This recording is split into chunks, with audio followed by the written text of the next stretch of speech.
Okay, welcome everyone. We're gonna talk about CMHC multifamily, specifically the MLI program with CMHC and how all that works.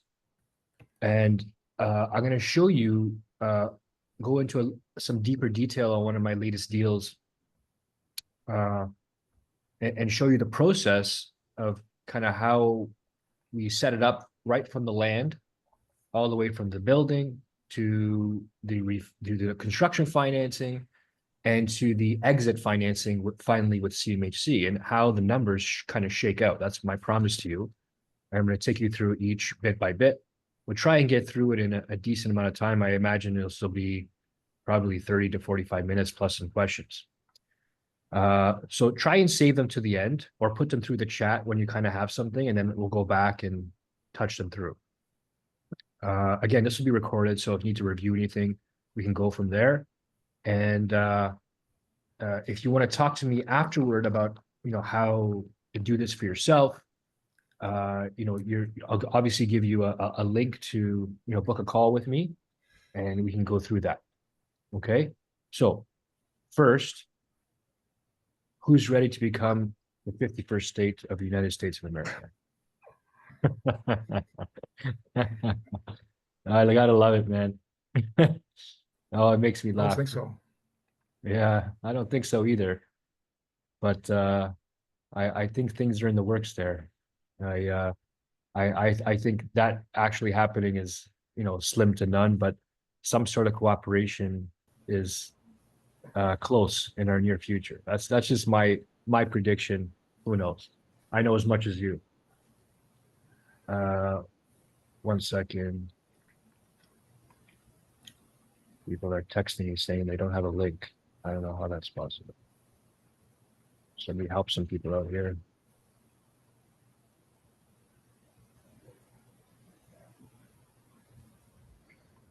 Okay. Okay. So let's start from square one. Let's talk about the actual land. So first things first. In order to do these type of deals, we need to source, lots or land.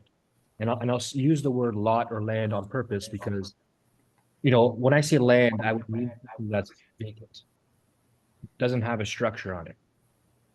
That's a little bit harder to do and harder to finance because you're going to have to pay cash. When I say a lot, I mean something within a neighborhood, something that's there's already houses, there's already a neighborhood there, and you're buying something and you're going to infill. Okay.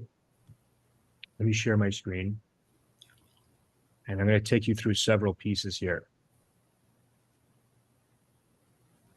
So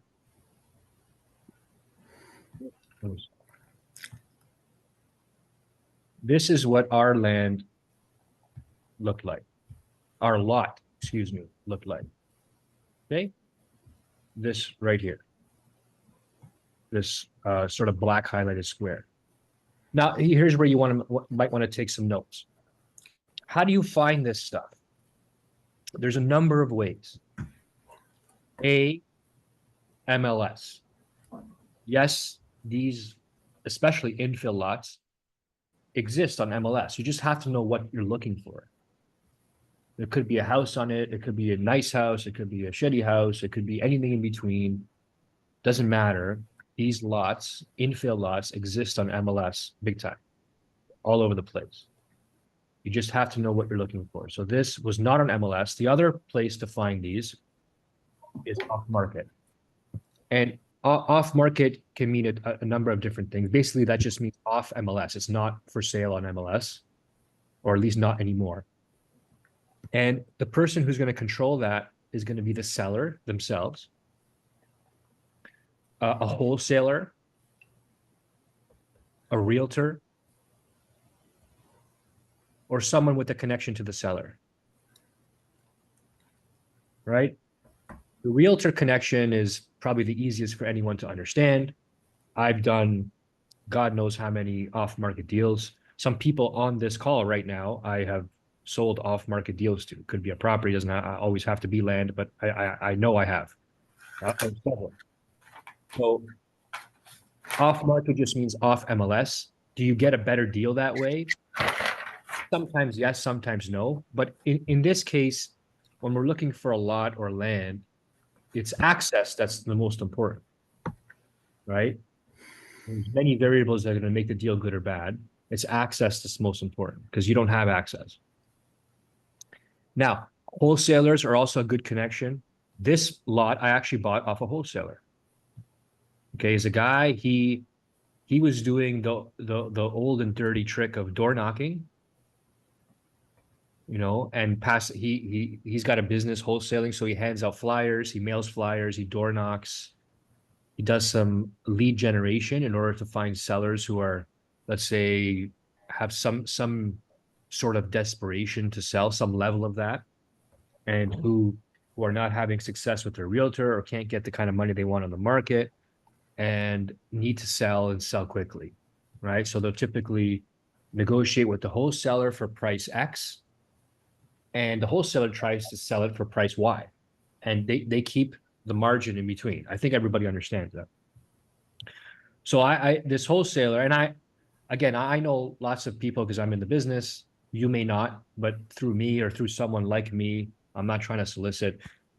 You can get access to wholesalers or off market stuff. So this wholesaler sends out an email, and I'm on the list saying, this is the land, or this is the property for sale. I actually had a little house on it, and they positioned it as a flip. And I took a look at it, and I said, well, that house looks terrible. Could we flip it? Maybe. Looks like a good price. But the lot also looks good too. I had no clue what I was looking at. So I thought, screw it. Let me go. I'm in the area. Let me go check it out. So I booked an appointment. I went to see it. And it was a house, a 1.5 story type of house. No basement, had a crawl space. And the beam that was going right down the middle of the property was cracked and had been for a long time, I assume. And the house was sort of caving in down the middle. So I saw that and I went outside, and there was other people there looking at it too, contractors and maybe other realtors or investors. And I went up to the guy, sort of one-on-one where no one could hear me. I'm like, bro, like his name is Jeff. Maybe he's on this call. I'm gonna bother him. You know? Jeff. No, he's not. Okay, good for him. Because I would have bothered him for sure.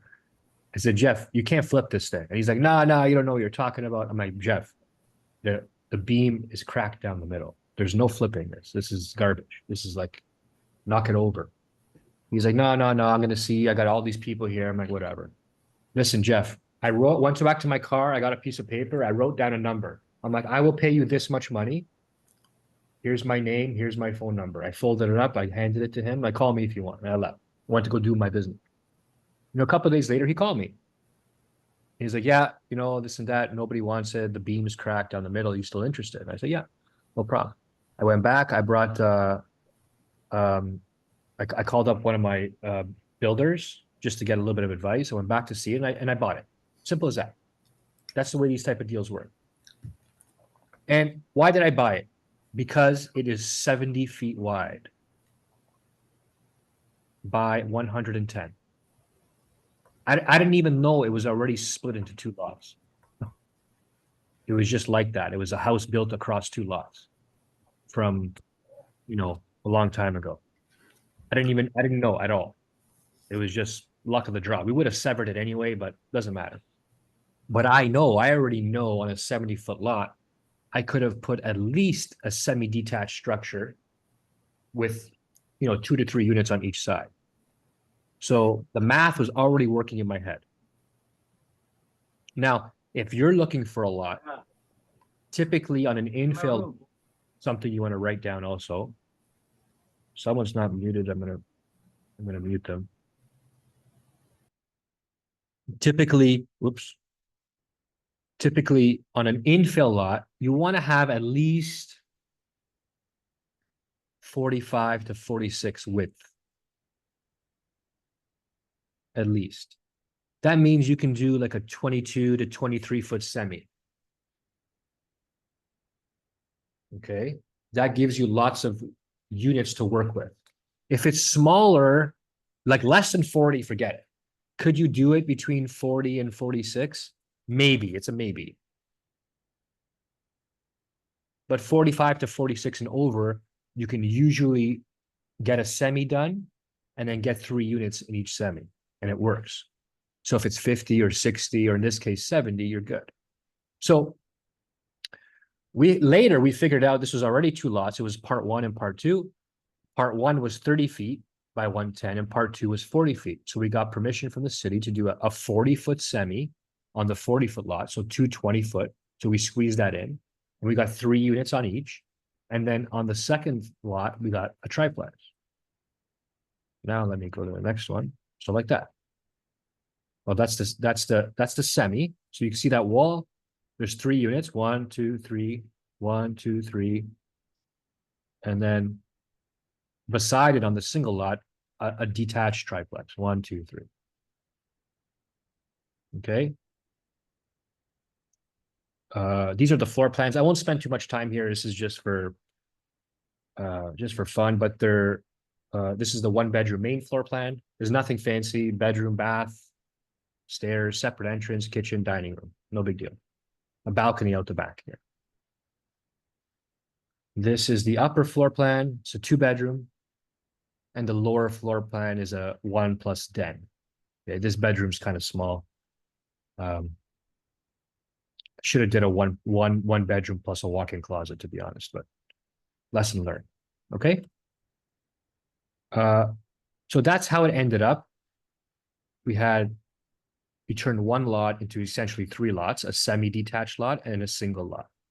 On each lot was a triplex. 2 of the triplexes are attached, and 1 of them was detached. Okay. Now,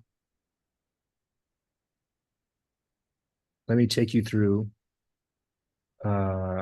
Let's start here. Now, when you're doing your analysis, okay, this is important. So you got this lot, and you're like, man, I can probably build on this lot. And most people who haven't built before, they're like, okay, now what the hell do I do now? You know what I mean?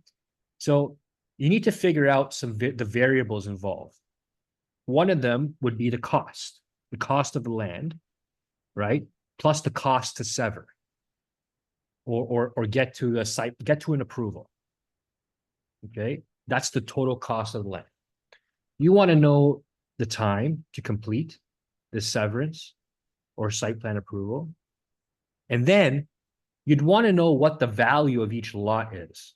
Because when you go from raw land or an infill lot to a severed lot, like that's a jump in value. If you're not going to get any value for that work you put in, might not be that great of a deal, to be honest. There are some people out there, investors, who will buy raw land or an infill lot, get it severed, or take a 1 acre parcel, for example, and get approval from the city to build, I don't know, 14 townhouses, and then sell that land to a builder. Like that is a value proposition, because it takes time to do that. It takes effort. It takes money. It's a royal pain in the you know what. And it's what's it called? That is a value proposition. You are making the land more valuable. So in this case, my total cost was 316,000 or so. It took about about 100-ish days to complete the severance. And on the low end, each lot on average was probably worth 125,000. On the high end, about 150,000 on average. So let's say I were to sell this thing. It would have cost me 316, and I would have sold it for 450, making me 58,000. Or I would have sold it for 150 a lot on average, and I could have made, 120, 130,000 or so. Not a bad day. Not a bad paycheck for 3-4 months worth of work. Okay. But this is, why didn't I do that? I don't need to do that. Like that's not that the money's bad, but it didn't fit my criteria for what I wanted out of the investment. Like I knew I can get more, and it was COVID times, and it was driving me crazy not doing anything. Like let's figure something out to do here to keep ourselves busy. and keep this train running. Okay. So, but this criteria, cost of the land, cost to sever, how long does it take to do it? What are the value of the lots afterward? That's an insurance plan. Even if you don't build, even if you're like, I hate building, I don't want to hire a builder, I don't want to manage this stuff, I don't want to do construction financing. Well, this is an investment, to be honest with you. If you're making land more valuable, like that's always in play. Okay. I'm going to keep going. We'll come back to the CMHC stuff. So at that point, we went to the city and said, look, we got these lots. We're now severed.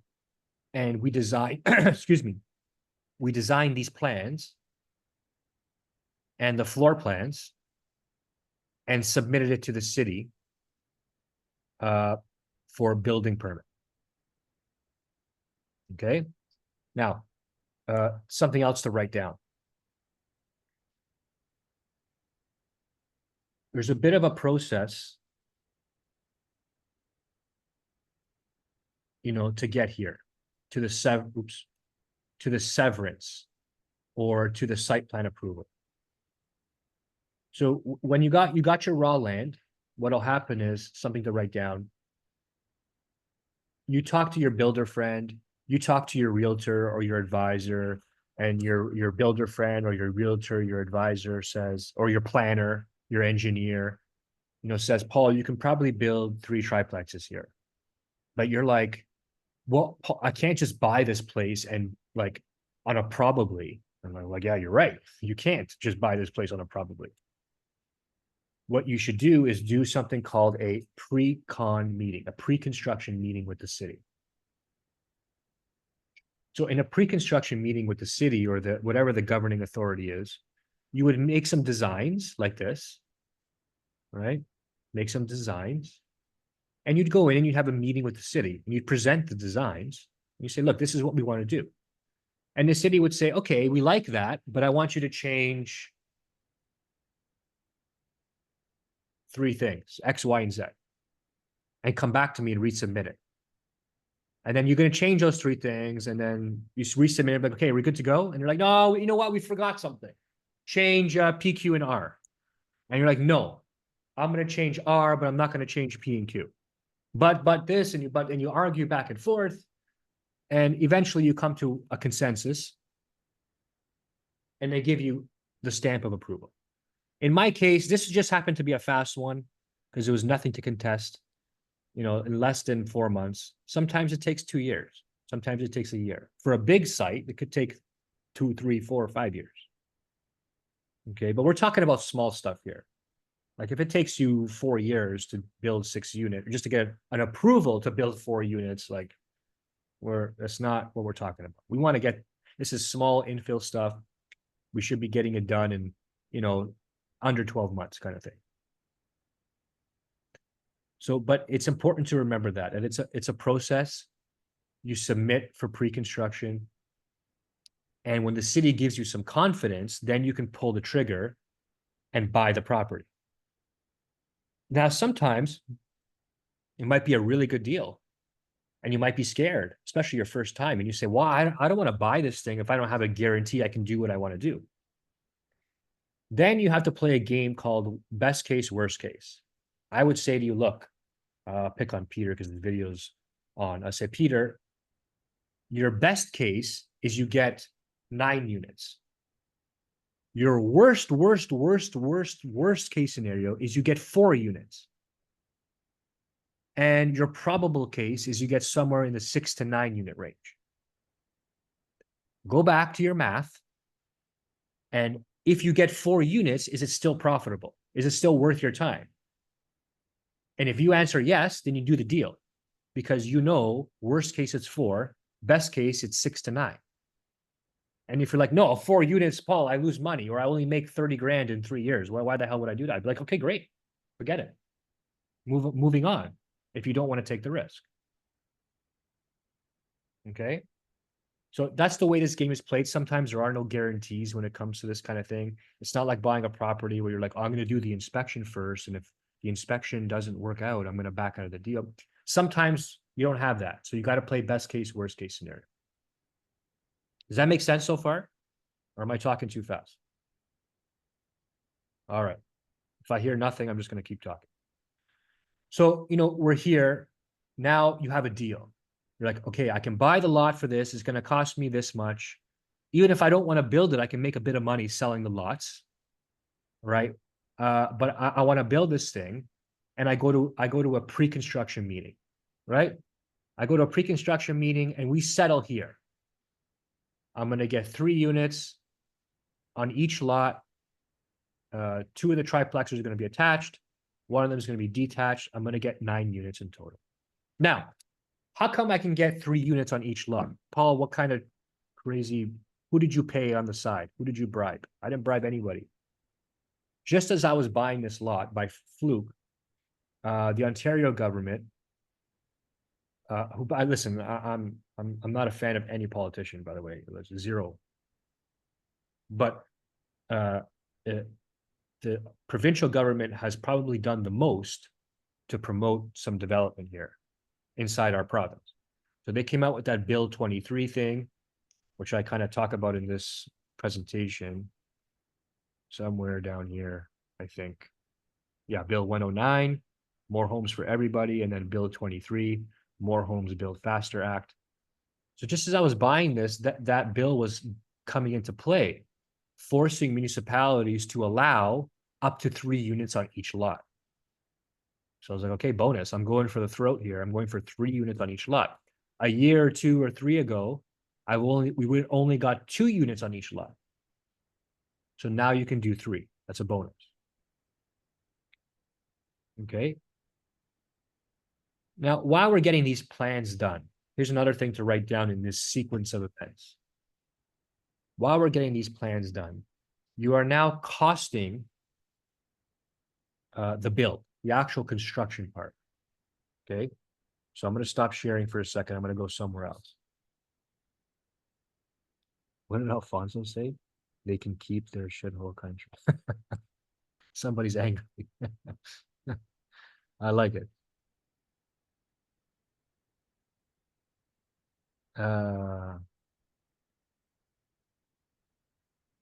Okay. So this is the budget. This is my actual budget. Anybody who's live on this call, you're going to get a copy of this. I promise this to you. You will get a copy of this budget. You might have to modify it for your own use, but I will give you a copy. Okay. Now, I'll just go through it briefly. I'm not going to touch on every single fees thing, but things like development fees. Those are what we call soft costs. You can see down here,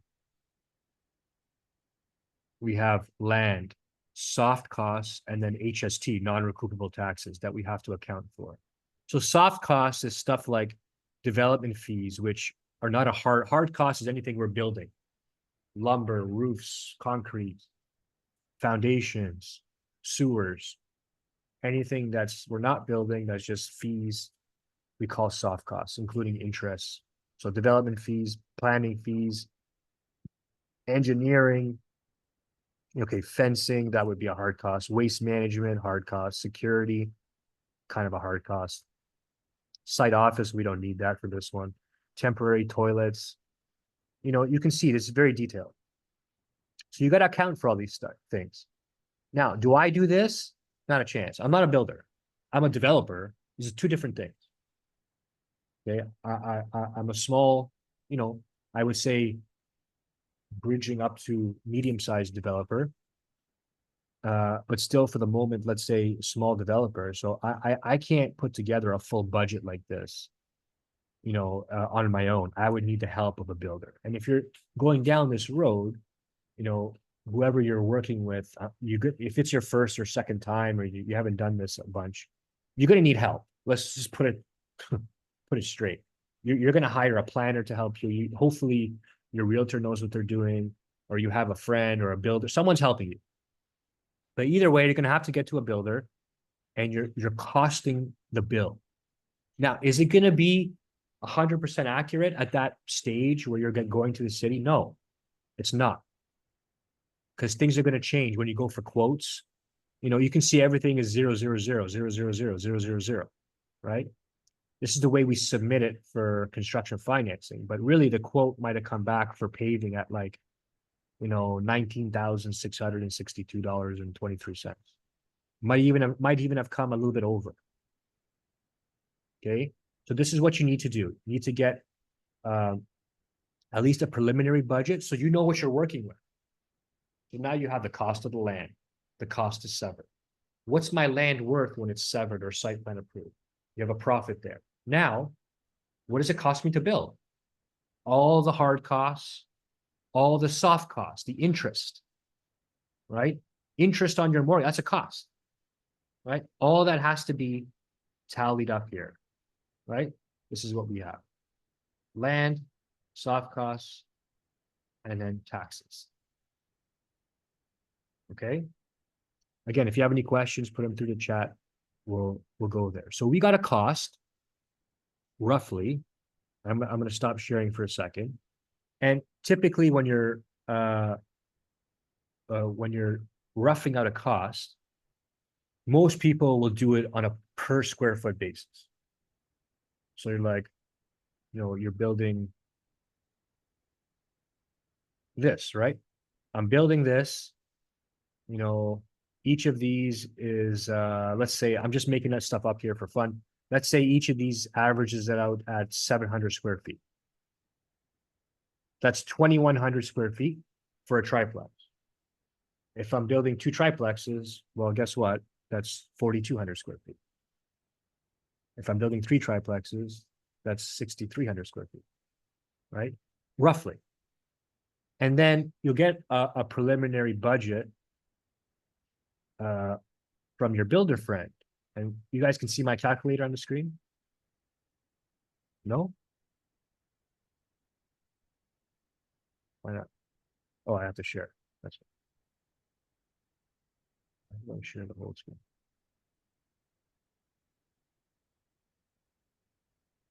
Oh, desktop. All right.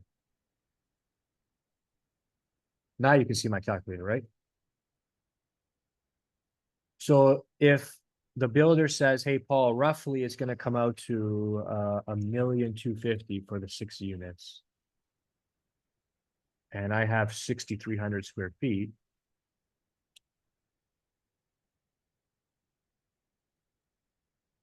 Oh, sorry. I'm quoting only the sixplex here. Okay, sorry, let me start that again. And I'll tell you why in a second. Paul, it's going to cost $1,250,000 to build the attached semis, the 6 units that attach to each other. That's okay. $1,250,000 divided by 4,200 square feet, 2,100 per side. It's costing me just under $300 a square foot. That's including everything: hard costs, soft costs, HST, land, right? Land, interest, everything out the door, everything. So that's pretty good. Okay, including land. Usually you don't include land in this, but I'm including land for a point here. You know. Now, where was I going with this? So now you have your cost of land, your cost to sever, you have the value of each lot. Now you have a little business going. Now you're like, it cost me this much to build it. What's it going to be worth when I'm finished building? Now that's where CMHC comes in. That's where CMHC comes in. So you decide to build, you're going to have to go get construction financing, which is not complicated. It's not really, especially if you're working with it. You're going to need a builder, unless you're going to go swing hammers by yourself, which I don't recommend. You're going to have a builder. And typically, if your builder is reputable, getting construction financing is not a yes or a no. It's a question of how much and what's it going to cost. Okay. And while you're getting construction financing, you got to get a quote for CMHC. And I think I have that here. in my, yes, I do. Let me make sure it's the right one. Correct. Okay. So CMHC comes back. By the way, am I losing anybody? Do I have to stop? No. Good. Silence. All right, we'll keep going. You're rocking, Paul. Keep rocking. All right. So CMHC comes back and they give you basically this underwriting here. CMHC, MLI select underwriting. I can't make it any more clear, right? So you can see the 6 units. Oh, I didn't explain to you why the 6 units. Let me give you some context. 1 second. 1 second. Sorry. Let me share this. I know I'm going back and forth so many times. Where's the stupid PowerPoint? There we go. Okay. Why am I only quoting the 6 units? So I made a joint venture with my builder. Okay. At the time that I bought the property, my builder kind of wanted a piece of the deal because I got a really good deal on the land. So we decided in the end, I'll make it short and simple, that he would take over the process to do the severance and do all the building at cost. So no profit to him, completely at cost. Took everything out of my hands. And in exchange for that, I would sell him. Oops, come on. I would sell him the single lot for market value at the end. And he gets to keep the improvements on that lot. And I keep the sixplex. But he did all the severance, all the dealing with the city, and the building, like the actual construction, at cost, like no margin added on. So that worked out really well for me. Kind of took a lot of work off my plate. I gave up this one lot, but he bought the lot off me at market value. He just keeps the triplex he built on it. Does that make sense for everybody? Okay. Now, so when I went to CMHC, I only sent him the 6 units because that's the one I'm keeping. So if it makes any sense. Now, they came back and they quoted the rents. So they said, you know, the 2-bedroom in the basement, 1,600, the ground unit, affordable unit, but the ground unit, the main 1-bedroom, they quoted at 1,400. I'll explain the affordable in a second. And the 2-bedroom upstairs, they quoted 1,850. Well, they were almost accurate. The 2-bedroom, I got 1,850 plus utilities. The lower unit, I got 1,600 plus utility. The main floor unit, I actually got 1,600 plus utilities. So I beat them on the main floor. Now, I don't want to confuse anyone, but I try to keep it simple here. Affordable unit. CMHC MLI Select has a couple of programs. Let me talk to you here. They have a couple of programs. They have an affordable program and energy efficiency program. They allow you to get what they call points, okay, for your bill. And the more points you get, the better deal they give you. You save a little bit of money on interest rates and fees. You get longer amortizations, etc. Remember, this is the government you're dealing with. It's not a private company, it's CMHC. So they're incentivizing the path they want you to follow. That's how the government works. If they want you to lend money, if they want you to borrow money, they lower interest rates. If they want to squeeze you, they raise them. If they want you to take a certain path or provide something to the economy, they incentivize it. So with the MLI Select program, they're incentivizing providing an affordable unit. They said, if you provide an affordable unit to the marketplace, we will give you a benefit for that. And you get 50 points. If you can create an energy efficient building that's 40% more efficient than the standard Ontario building code, we will give you another 50 points. You get 100 points. That's the maximum. And with 100 points, you can extend your amortization to 50 years You get a little bit less interest rate. And the interest rate thing is not a huge savings, but when you're not, this is a small project, but if you're dealing with 60 units or 120 units, you save 0.2%. That's like a couple $1,000s a month in interest. Like, it's no joke because the size of the loans are huge. And then you save on the fees. Okay, it works, trust me. So in this case, let me go back. I opted to do an affordable unit.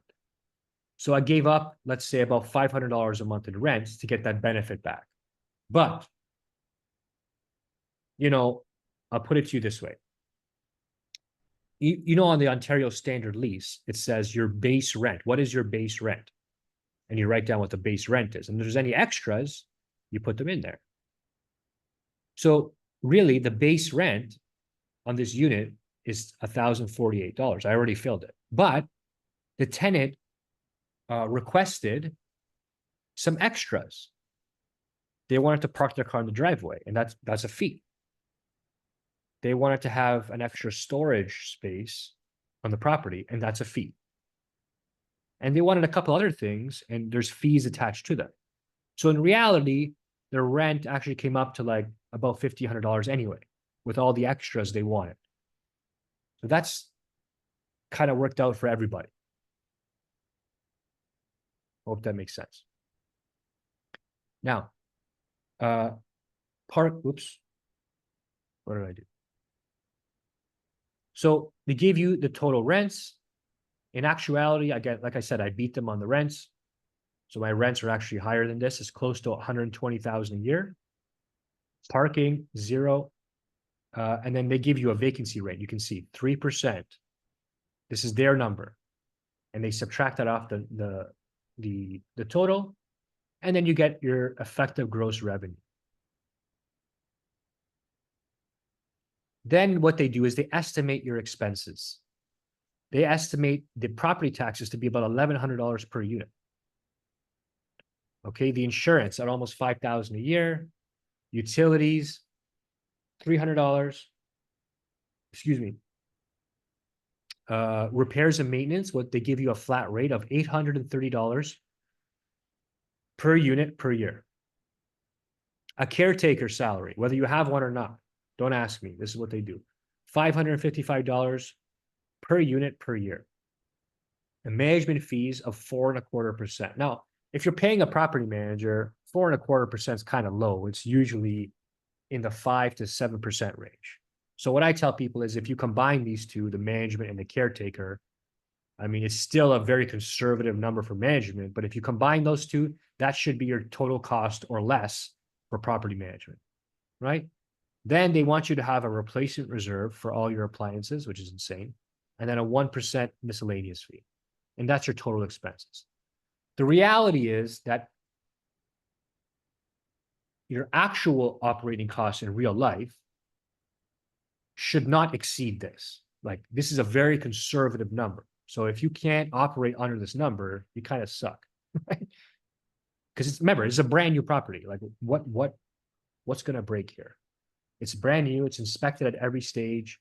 Like, it's warranted from your builder. Like, there should not be anything going on here, right? And you should be very efficient with your management.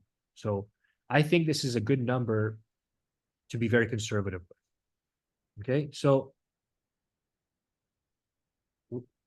remember, you got your net income there at the bottom, 108 minus 31. It gives you a net income of 77,000 and change. Now, here's where it gets fun. You can see the loan amount there. So that's the loan I got, $1,312,000. This is the interest rate they quoted me. And there's the amortization they quoted me. I'll point you to this green line here. It says debt service coverage, 1.1. What that means is, for every dollar, I'm gonna stop sharing for a second so I can say this to you very clearly.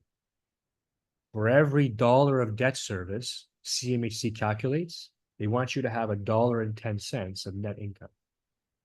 This is a very important ratio to understand. For every dollar of debt service, for every dollar of mortgage payment you make in a year, they want you to have $1.10 of net income. That's basically CMHC forcing you to cash flow, even based on their very conservative operating costs. Okay, hope that makes sense. So even with their conservative operating costs, they're forcing you to cash flow $7,000 a year. But in reality, because interest rates came down, I signed this at 3.92 or 3.94. And my amortization is 45 years. So my actual ratio is much higher than 1.1. It's actually, it means there's more cash flow. I'm making about 18,000 a year in cash flow. But you can see what CMHC is calculating is a worst case scenario. Worst case scenario. They still want you to cash flow. You must cash flow or you're going to lose the building. And they're an insurer and they don't want that. Stop me if this doesn't make sense. Oops. Okay.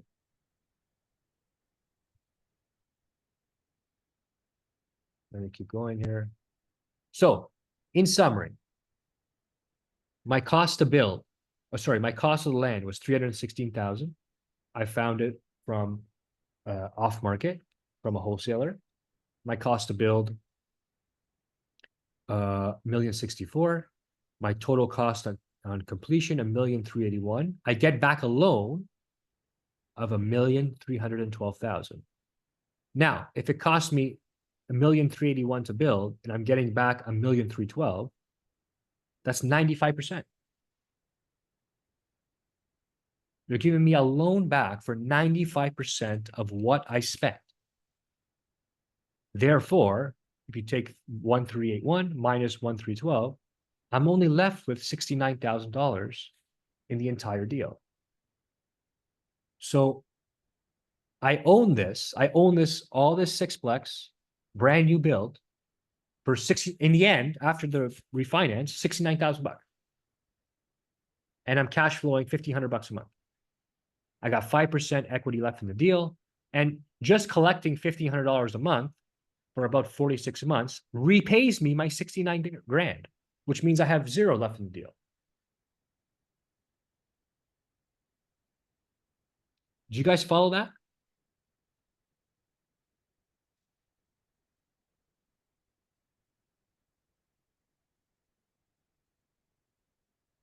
Anybody have questions about that before I keep going? If you have a question, feel free to unmute yourself or post it in the chat here. Hi, Paul. Yeah. Xiaodong here. Happy New Year. Happy New Year, my friend. This is a great presentation. I came late. Just a question regarding the CMSC. You Yes. see, like when I done my CMSC, this buy down rate cost is very high. I don't know how about your deal and how do you comment on this kind of unpredictable cost? Because sometimes it's really like a big number. Sorry, I didn't catch which cost did you say was high? The buy down cost, the cost interest rate, you got 3.89 or something. Let me back there and you pointed to me. Which one? You see, have 4.5 interest rate, right? Yes. Yes. Yeah, like for me, I got 4.2.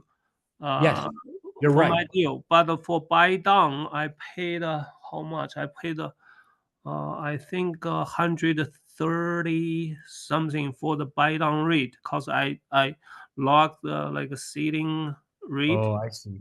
Yeah, so when I buy the deal like come So- into in fact, so I paid like actual 130 to I be know. able to get the qualified.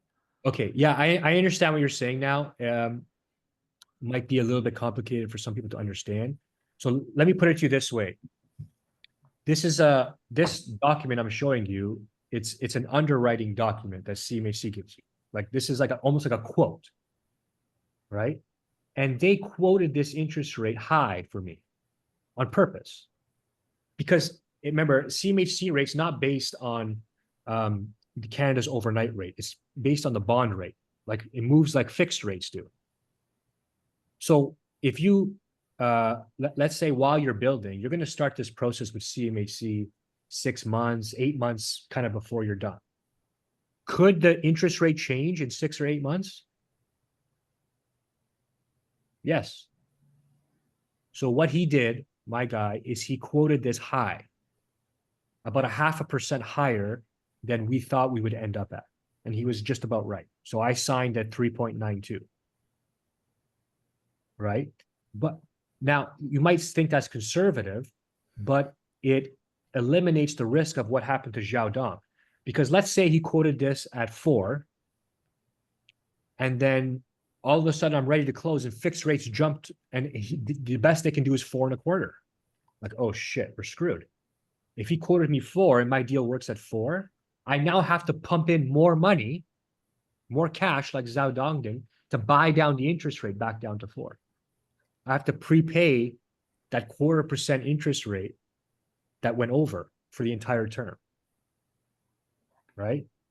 Let's just say, I know that's hard, might be hard to understand for some people. Let's just say that you don't, when it comes time to actually close the deal, the actual interest rate, you want it to be lower than what's in your quote.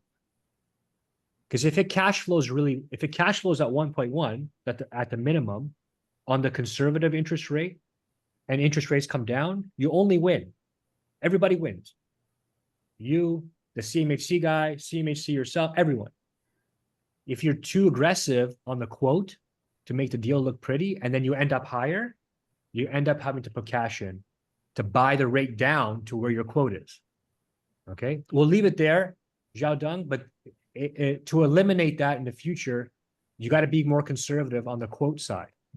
It happens, you get caught, interest rates kind of creep up, and you got to pump in the cash. But that's not a typical scenario at all. Yeah, thank you. That's why I just thinking like try to get your advice. So sometime in the future, if we're still doing something like this, how you prepare. So then Yes. you got a good point, like to be conservative at the first, and then covers unpredictable, like what the interest hike for the later. Yeah, that's smart. Right. Thank you. Question from Dean.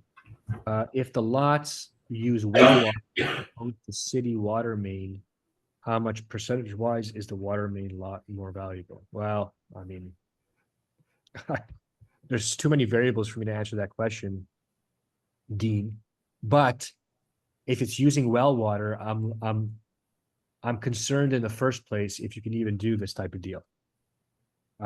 Typically, you're going to be like if it's not in a city, if it's not in a city that has a sewer, you might have a problem. Like if you're in farm country and you're only in septic, I don't know that the zoning will cooperate. I don't know that CMHC will cooperate with a multifamily building out there. It might not make sense. So, but it's going to be a case by case thing. Brian, yes, the budget. Richard, Tyler, do you have to pay development charges or are you exempt? Yes, you do have to pay development charges, but a lot of municipalities will exempt some of your development charges because you're building multifamily. Like I said, I didn't say it this time, but I said it last time. Basically, every level of government wants you to build multifamily. Remember, the government incentivizes what they want you to do. Right? Good and bad. Let's not go there. But in this case, municipal, provincial, federal are incentivizing you to build multifamily. Should you start, Manny says, should you start the CMHC process once you start building? I'd say, Manny, like if you want to start early, like a year out. So if you're going to start on your St. Catharines project, then and you're going to build it yourself, or you're hiring a builder, when you're about a year out, that's when you want to start. How long do you need to keep the affordable housing rate on the 1 unit? Good question. As long as you're with CMHC. Okay, and you don't have to do affordable. You can do energy efficiency. Energy efficiency, you can get 50 points. What you have to do is before your build, you hire engineers to do what's called an energy audit. it costs between like $4,000 and $8,000. And on a very complicated report, they'll tell you basically that you can't use furnaces. You got to use the heat pumps, you know, like the air conditioners, like I have above my head over there. You know, you can see it up there. The ones that the combo units that do heat and AC. You got to have extra insulation in the walls, extra insulation in the roof, and that basically does most of it. Like, it's just a waste of money, but that's what it is. And you'll get 50 points just from doing that. So that's usually what people do, because that's easier than doing affordable units. It just happened that this doing an affordable unit was easier here for me. Let's just leave it there. Peter, if there's a property you like that fits your criteria and you want to do a pre-construction meeting, would you need to tie up the property for like, yes, you would. Because that's exactly what I was talking about. Yeah, like let's say it's off market, it's your neighbor's property or something. You can go to your neighbor and say, okay, John, I'll buy your property for X amount of dollars, but I need you to give me like 120 days of due diligence time. I want to go to the city, I want to do this, I want to do that. But either way, listen, when you're dealing with land, there's always some upfront risk of you spending 2, 3, 4, 5 grand, and you're like, fuck it, this deal sucks. It happens. If you're not willing to do that, don't even start. Right? I'm not talking to you specifically, I'm just saying to anybody, there is a bit of upfront risk with some costing to make sure that, you know, the deal works. If you have to pay an engineer $500 or $1,000 to look at the deal and make sure we're confident, and then he finds something that's like, oh shit, this is not going to work. Like that's the best $500 you ever spent. Imagine buying the deal and finding out later. So there's some upfront, right? Okay, let me continue. So the beauty about this stuff is that it works, right? Even with kind of sick of saying it now, but even with interest rates higher than they were for a little while, but kind of trending down to what's normal. I'm going to stop saying that soon. But once we get around 4% interest rates, I'm going to stop saying that. And you have no more excuses about interest rates anymore, like 0, because that's a normal trend around 4-ish%, 4.25%, 4.5%, 3.75%, 3.5%, anything around there. Like that's pretty normal historically. In fact, it's low historically. So let's just pray we get around there and deals will work. But I don't want to hear any more about that when we get there. But the deals work regardless of interest rates. The government is incentivizing you to do it. And it's if you can, let me put it to you this way. If you can do a basement conversion, you can do this. Now, the fact I'll pick on Manny for a second there. Manny, you know, has a lot of experience building, right? So like for him to do a project on his own, like it's not a total stretch. But for someone even like me, who had a ton of experience in real estate and owning properties and construction and converting basements, on my first 4, maybe I'm a wussy more than I think. On my first 4 development projects, I was a capital partner. I put up the money, and I JV'd with my builder. Right? And that allowed me to learn the business and minimize my risk down to like almost nothing. There's always some level of risk, of course. Now I can do it on my own. Right? So let me just skip this stuff here.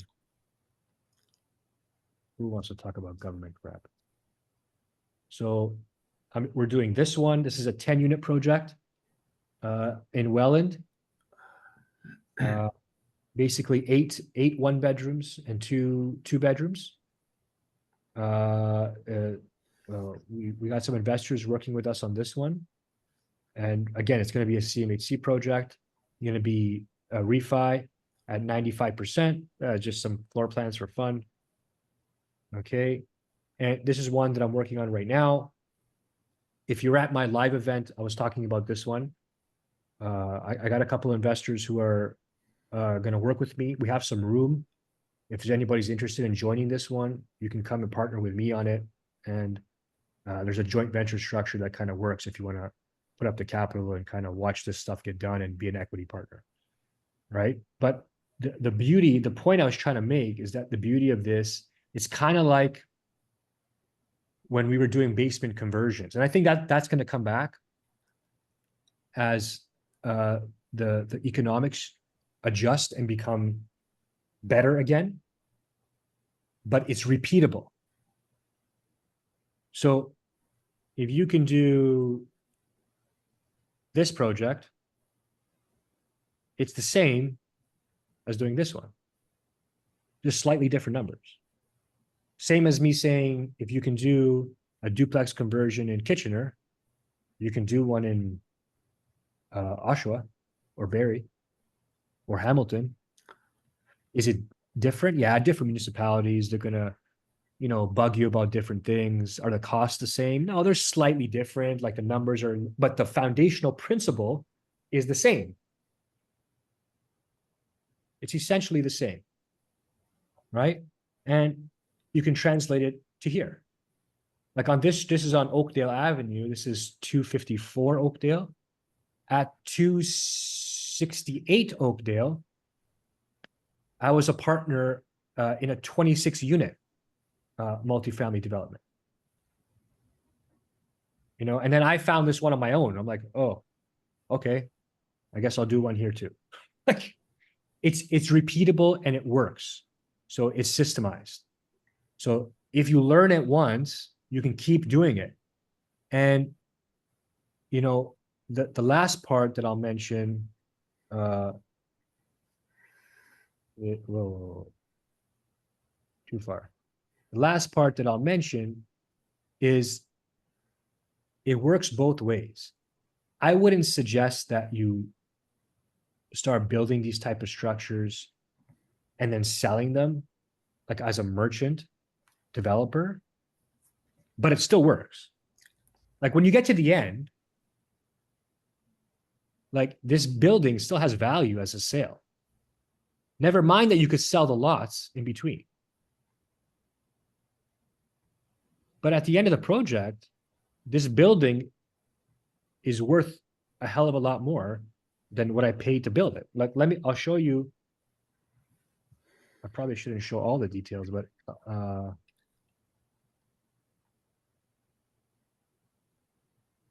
so okay, look, this is the appraisal.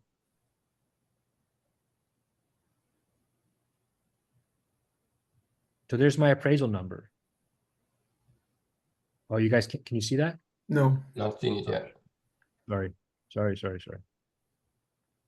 Too much switching around here. There we go. Okay, there's the appraisal from Colliers, appraisal report, short narrative. You can see the semi-detached and then the single standalone. That's what it looks like. That house beside it on the right, that's kind of what was sitting there in the middle of the lot. Piece of like, I'm not making fun of the guy's house, but it looked like that, crawl space. It was just beat to hell. Right? And there's my appraisal, market value. So if it cost me 1.3 and change, and I could sell it for 1.6, 1.7, maybe more, as interest rates kind of come down, I make money on both ends. I'm getting a loan for 95% of my costs. I have almost nothing in the deal. Or I can sell it. Or maybe I'll keep it and sell it 3 years later. But certainly at 5 years later, it's not like I'm losing money here. Okay? So why am I telling you this? Like, I think out of 100, honestly, 100 investors, the reality is 5 are going to do the stuff like this. There's not many that want the, how do I say it? Who want to take on a project like that. It's just the nature of what it is. And that's not to say that people are good or bad or don't know what they're doing. It's just, it's a lot, right? It's a lot to handle if you've never done it before. But once you do it, it's like, oh, I'm the same amount of work I do on my triplex, I'm doing this and my numbers work better. So what I'm trying to tell you is that regardless of what's going on out there, there's money to be made. There's always money to be made. Doors and windows close, but you know, the universe or God has a way of, you know, opening other ones for you. As long as you're willing to look and you're not going to get bogged down and blocked by excuses and stuff like that, there's always going to be a way. You know, and I don't know everything, guys. Honestly, I just do what I do and I try and share with everybody. There might be some people out there who are laughing at me, be like, "Oh, look at this idiot building 6 units. I'm building fucking 200." You know what I mean? So, you know, it's all relative. But you know, 2025 is a new year. I don't want to see anybody kind of get stuck in that mindset. You know, it's been a shitty time. You know, last couple of years dealing with interest rates and the negative news and all the political garbage, but there's still money to be made out there. And I want you guys to go out there and do it. This is a good one. This will work. So if you want to do it yourself, I'm happy to kind of advise you along the way, represent you. If you want to find your own people, please be my guest. Send me pictures along the way. I promise I cheer for you. If you want to join me in some of the projects that I'm doing, again, you're more than welcome to do that. When I send this recording out, I will send you a link to book a call with me. If you want to get that link now, I'll just post it in the chat here. You can copy and paste it. And that's it. I'm going to open it up to questions. Okay, there's the booking link.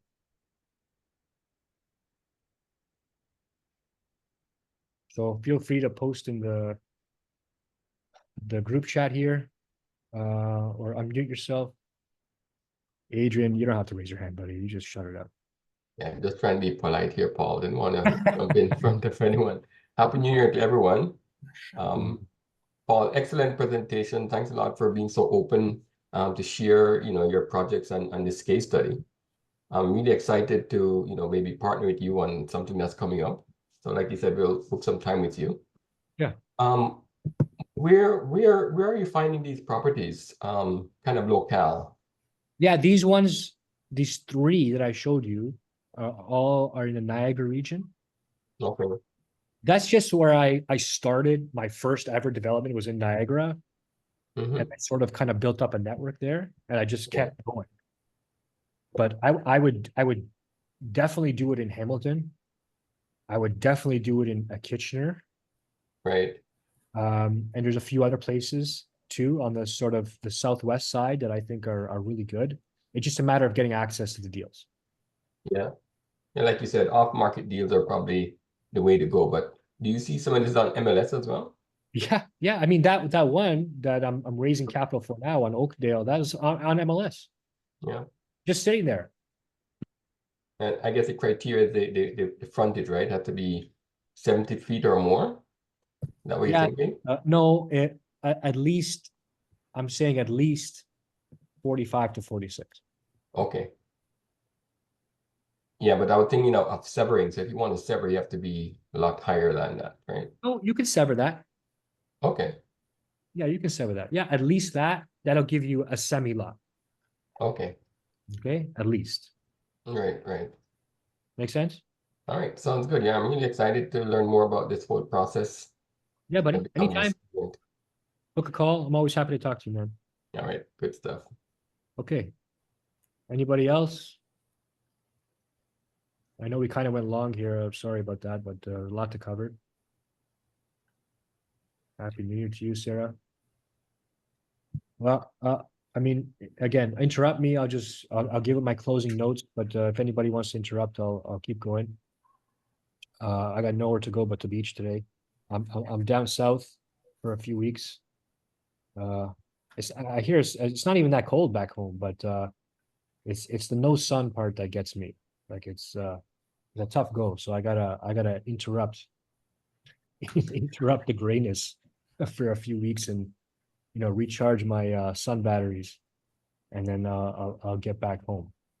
But I'm still working most mornings, and in the evenings after 8 o'clock. I'll do some meetings and stuff like that. So if you're booking a call, you'll see that it's already reflected in my calendar. No big deal. So with that being said, I'll wish everybody a happy new year. I forgot my hat, my Make Canada Great Again hat at home. Because I like to poke fun at what's going on here, because it's, if you don't laugh, I think you end up going crazy. So don't go crazy. Let's be happy out there, stick together. We got a good crew going on. Again, book a call if you need me, and we'll chat soon. Oh, here's one question. If the lot's big enough, can I put an ADU in the backyard of the sixplex? No. 3 units max per lot. So the answer would be no. If you have a zoning and you can do more than 3 units, you probably don't want to build a triplex anyway. You probably want to build something a lot bigger.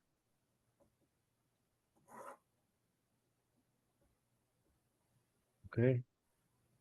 Okay, I see a lot of thank yous. Thank you guys too. Happy New Year. I'll end it there and I'll send everybody the recording. Peace out. We'll talk soon. Ciao, ciao. Thank you, Paul. Thanks. Okay, Thanks, bye-bye. Paul. Bye, everyone. Happy New Year. Bye-bye. Happy New Year.